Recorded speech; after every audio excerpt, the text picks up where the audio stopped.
Hello student, welcome back to our ICS. ছোটো P মানে proton number মানে কি জেড, জেডটা কনস্ট্যান্ট। আইসোটোন, টোনে এনটাতে প্রেশার দাও, এনটা কি number of neutron, neutron number constant. তাহলে আইসোবার কি পড়ে থাকছে, মাস নাম্বার কনস্ট্যান্ট। এইগুলো হচ্ছে তোমাদের আইসোটোপ, আইসোবার, আইসোটোনের ডেফিনেশন। কুলম্ব ফোর্স চার্জ পার্টিকেলের মধ্যে কাজ করে। এবার একটা চার্জ যদি জিরো হয়ে যায় আর একটা চার্জ থাকে, তাহলে সেই ক্ষেত্রে আমার কুলম্ব ফোর্সটা কি করে কাজ করবে?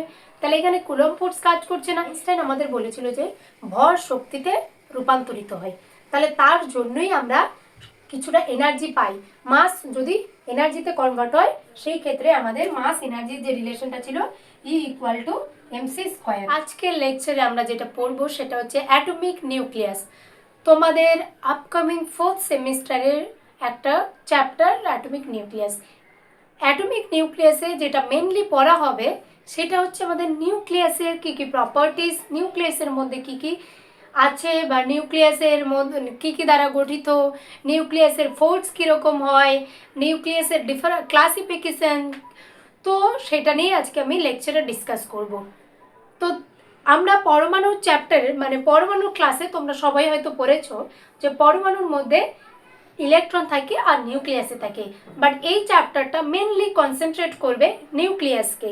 তো চলো শুরু করা যাক, নিউক্লিয়াসের মধ্যে কি কি আছে এবং তার কি কি প্রপার্টি এবং নিউক্লিয়ার ফোর্স কিরকম হয়।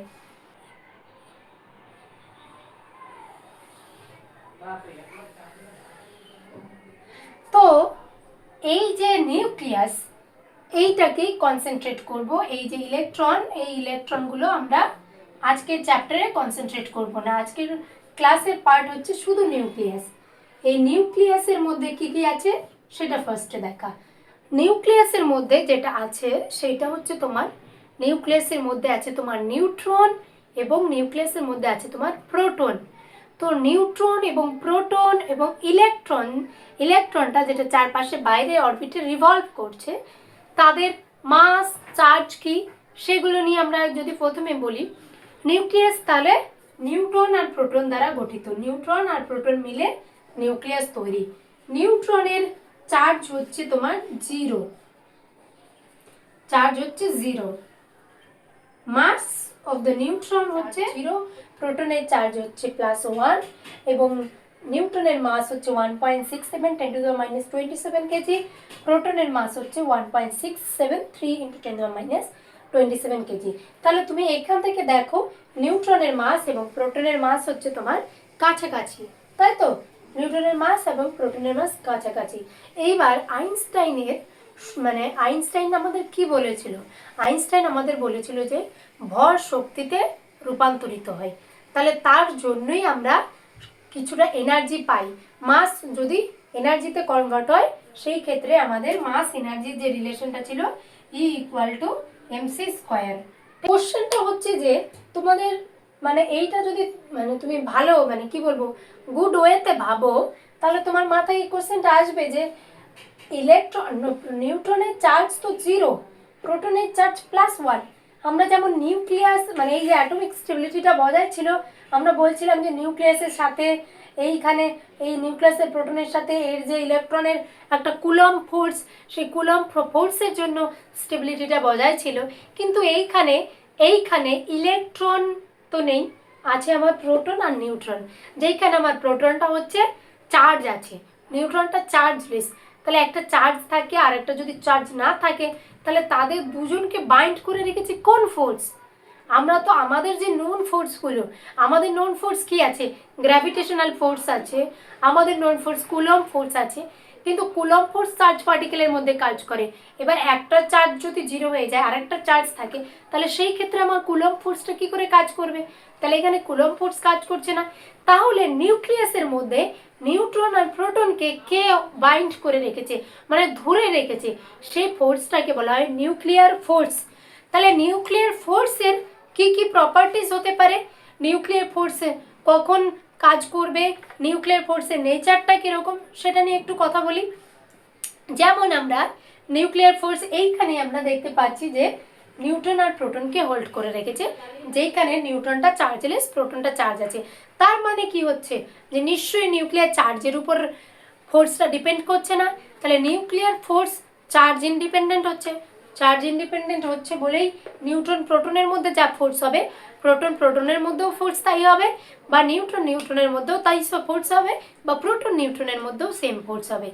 আর একটা হচ্ছে নিউক্লিয়ার ফোর্স হচ্ছে strong force, nuclear force strong force, আর নিউক্লিয়ার ফোর্স হচ্ছে শর্ট রেঞ্জ। মানে এই যে দেখো নিউক্লিয়াসের আমরা যদি দেখি নিউক্লিয়াসে যে ডায়ামিটার মানে সেটার অর্ডার হচ্ছে ফার্মি মিটারের অর্ডারের, মানে 10⁻⁻15 মিটার অর্ডারের হচ্ছে এর ডায়ামিটার। তাহলে কতটা মানে স্মল ডিস্টেন্স মানে ভাবতে পারছো, 10⁻⁻15 মিটার। তাহলে এটা হচ্ছে নিউক্লিয়ার ফোর্সটা শর্ট রেঞ্জ হলো। Nuclear force short range, nuclear force charge independent, but nuclear force হচ্ছে, এখন কথাটা জেনে রাখো, স্পিন কি পরবর্তীতে জানতে পারবে, স্পিন ডিপেন্ডেন্ট এবং নিউক্লিয়ার ফোর্স স্পিন ডিপেন্ডেন্ট, এবং নিউক্লিয়ার ফোর্সের হচ্ছে স্যাচুরেশন প্রপার্টিজ আছে। আর নিউক্লিয়ার ফোর্সের কি আছে, নিউক্লিয়ার ফোর্সে হচ্ছে মানে তোমার সেন্ট্রাল পার্ট নেই, এটা হচ্ছে টেন্সার পার্ট। মানে বলা হয় যে শুধু আর এর উপর না, রেডিয়াল কোঅর্ডিনেটের উপর নয়, এটা ডিরেকশনের উপরেও ডিপেন্ড করবে, তো তার টেন্সার পার্টও আছে। এইগুলো হচ্ছে তোমার নিউক্লিয়ার ফোর্সের প্রপার্টি। একটা ইম্পর্টেন্ট পয়েন্ট নোট করা উচিত যে নিউক্লিয়ার ফোর্স কিন্তু আমরা যেমন ইলেকট্রোস্ট্যাটিক ফোর্স কি দেখেছি, আকর্ষণ হতে পারে, বিকর্ষণ বলে হতে পারে, কিন্তু নিউক্লিয়ার ফোর্স হচ্ছে তোমার শুধুমাত্র অ্যাট্রাকটিভ ফোর্স।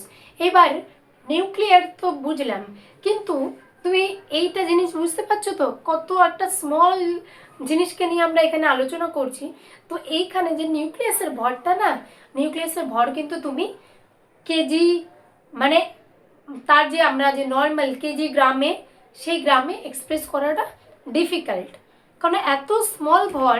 সেটা সাধারণত নিউক্লিয়াসের মাসকে এক্সপ্লেন করা হয় AMU অ্যাটমিক মাস ইউনিটে। নিউক্লিয়াসের মাসকে এক্সপ্রেস করা হয় AMU অ্যাটমিক মাস ইউনিট, এখন স্ট্যান্ডার্ডে ইউ দিয়েই খালি ডিনোট করা হয়। অ্যাটমিক মাস ইউনিটে রিপ্রেজেন্ট করা হয়, যেখানে 1 atomic mass unit equal to হচ্ছে 1.67 × 10⁻⁻27 কেজি। তাহলে বুঝতে পারছো কতটা মানে স্মল ওয়েট। তো ওই জন্য নিউক্লিয়াসের মাসকে AMU দিয়ে রিপ্রেজেন্ট করি। এবার একটা নিউক্লিয়াসকে আমরা কি করে ডিফাইন করি, মানে রিপ্রেজেন্টেশন যদি বলা হয়, রিপ্রেজেন্ট করি, আমরা রিপ্রেজেন্ট করবো একটা নিউক্লিয়াসকে এইভাবে, যেইখানে আমার এক্সটা হচ্ছে, যদি আমি ধরি সাপোজ আমার হিলিয়ামকে কি করে লিখবে, হিলিয়ামকে লেখা হবে He × 2, আর ইন্টু নয়, মানে এখানে 2 আর এখানে হচ্ছে 4। তাহলে এই যে 2টা বা এই যে এখানে নিচে থাকবে, সেটা হচ্ছে তোমার অ্যাটমিক নাম্বার বা পারমাণবিক সংখ্যা। অ্যাটমিক নাম্বার হচ্ছে জেডটা, ঠিক আছে, অ্যাটমিক নাম্বার। আর এইখানে যেটা থাকবে উপরে মাথায়, এটাকে বলা হয় মাস নাম্বার, অ্যাটমিক মাস নাম্বার। এটা শুধু অ্যাটমিক নাম্বার, এটা অ্যাটমিক মাস নাম্বার। আর এই যে অ্যাটমিক মাস নাম্বারটা, এইটাকে বলা হয় তোমার A ইকুয়াল টু লেখা হয় N + Z, যেখানে জেডটা তোমার বললাম অ্যাটমিক নাম্বার, আর এনটা হচ্ছে নিউট্রন নাম্বার। তাহলে তুমি A থেকে Z বাদ দিলে তুমি নিউট্রন নাম্বারটা পেয়ে যাবে। তাহলে একটা নিউক্লিয়াসের মধ্যে অ্যাটমিক নাম্বার বলতে কি বোঝায়, তার number of neutron plus number of proton. এবার আমরা নাম্বার অফ নিউট্রন এবং নাম্বার অফ প্রোটনকে একত্রে বলা হয় ফিজিক্সের ভাষায়, নিউট্রন আর প্রোটনকে একত্রে যেটা বলা হয় নিউক্লিয়ন। প্রোটন এবং নিউট্রনকে একত্রে বলা হয় নিউক্লিয়ন, আর অনেকগুলো নিউক্লিয়াসকে একসাথে বলা হয় নিউক্লিয়াই। ঠিক আছে, এই দুটো টার্ম মানে তুমি ফিজিক্সের এই দুটো টার্ম খুব ইম্পর্টেন্ট এবং বারবার রিপিট হবে, তার জন্য এই দুটো টার্ম একটু জেনে রাখা ভালো। নিউক্লিয়ন মানে হচ্ছে, যখন তোমাকে কোথাও নিউক্লিয়ন লেখাটা দেখতে পাবে, তখন বুঝবে যে ওখানে নিউট্রনও বোঝাচ্ছে, প্রোটনও বোঝাচ্ছে। আর যদি তুমি শুধু নিউক্লিয়াই দেখতে পাও, তার মানে আমরা অনেকগুলো নিউক্লিয়াসের কথা বলছি। এবার আমরা যেটা দেখব সেটা হচ্ছে আইসোটোপ কাকে বলে, আইসোবার কাকে বলে, আইসোটোন কাকে বলে। আইসোটোপ আমি সবসময় প্রেফার করি মনে রাখার জন্য, আইসোটোপ যখন বলবো, আইসোটোপ মানে হচ্ছে নাম্বার অফ প্রোটন সেম থাকবে, মানে যেই দুটো নিউক্লিয়াসের অ্যাটমিক নাম্বার সেম, তাদেরকে দুটো বা তার বেশি, তাদেরকে আমরা আইসোটোপ বলবো অ্যাটমিক নাম্বার সেম হলে। তাহলে আমি যদি এটা মুছে দিই,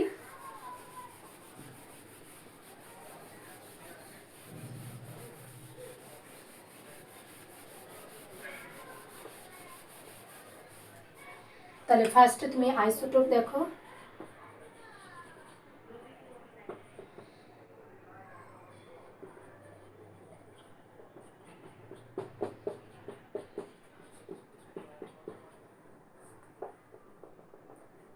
তাহলে আইসোটোপের ডেফিনেশনে আমি কি বললাম যে অ্যাটমিক নাম্বারটা সেম হবে। তাহলে তুমি দেখবে যে হাইড্রোজেনের পসিবল আইসোটোপ কি কি আছে। এক্সাম্পল হিসাবে দেখো হাইড্রোজেন, তারপর এটাকে বলা হয় ডয়টেরিয়াম, এটা বলা হয় টাইটেরিয়াম। তো এই যে দেখো Z=1, Z=1, Z=1, মাস অ্যাটমিক নাম্বারটা কিন্তু তিনটার জন্যই সেম। তাহলে যখন দুই বা তার বেশি নিউক্লিয়াসের অ্যাটমিক নাম্বার সেম হবে তাদেরকে আমরা বলবো আইসোটোপ। এবার যদি আমরা আইসোবার দেখি, বার মানে হচ্ছে তোমার মাস নাম্বার, আইসোবার মাস নাম্বার থেকে সেম হবে। তাহলে আইসোবারে হচ্ছে তোমার মাস নাম্বারটা যদি সেম থাকে তাহলে দুটো বা তার বেশি নিউক্লিয়ার জন্য মাস নাম্বার সেম থাকলে তাদেরকে আমরা বলবো আইসোবার। যেমন তুমি দেখতে পারো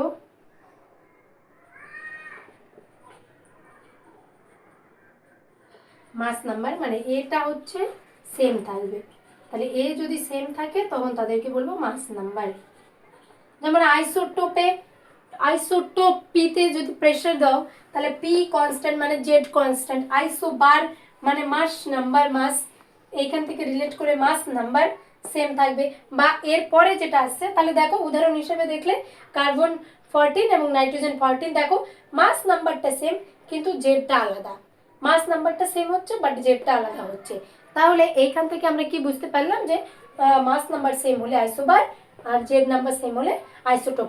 এরপরে যেটা আছে আইসোটোন, টোন কথাটার মানে এন, এন থেকে কি কনস্ট্যান্ট হওয়া উচিত, নাম্বার অফ নিউট্রন। তাহলে আইসোটোনে যদি লিখি আইসোটোন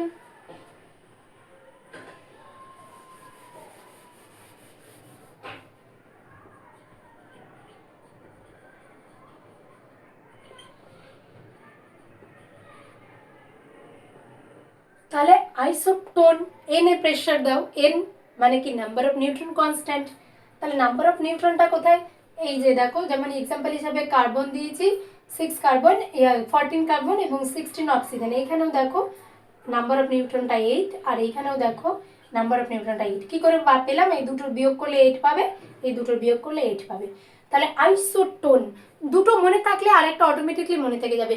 আইসোটোপে পিতে প্রেসার দিলে কি হচ্ছে আইসোটোপ, পি মানে প্রোটন নাম্বার মানে কি জেড, জেডটা কনস্ট্যান্ট। আইসোটোন, টোনে এনটাতে প্রেসার দাও, এনটা কি number of neutron, neutron number constant. তাহলে আইসোবার কি পড়ে থাকছে, মাস নাম্বার কনস্ট্যান্ট। এইগুলো হচ্ছে তোমাদের আইসোটোপ, আইসোবার, আইসোটোনের ডেফিনেশন। তো আশা করছি তোমাদের লেকচারটা ভালো লাগবে। এটাই আমাদের first class of atomic nucleus ছিল। এর পরবর্তী ক্লাসে আমরা বাকিটা ডিসকাস করব। তোমাদের যদি আমার লেকচার ভালো লেগে থাকে তো তোমরা লাইক, শেয়ার এবং সাবস্ক্রাইব করো। আশা করছি আজকের লেকচারটা তোমাদের ভালো লাগবে, বন্ধুদের মধ্যে শেয়ার করবে।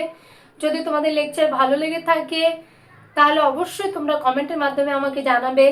এবং যদি তুমি স্পেশাল কোনো টপিকের জন্য, কোনো প্রবলেম সলভ করার জন্য কোনো টপিকে লেকচার চাও সেইটাও আমাকে কমেন্টের মাধ্যমে জানাবে।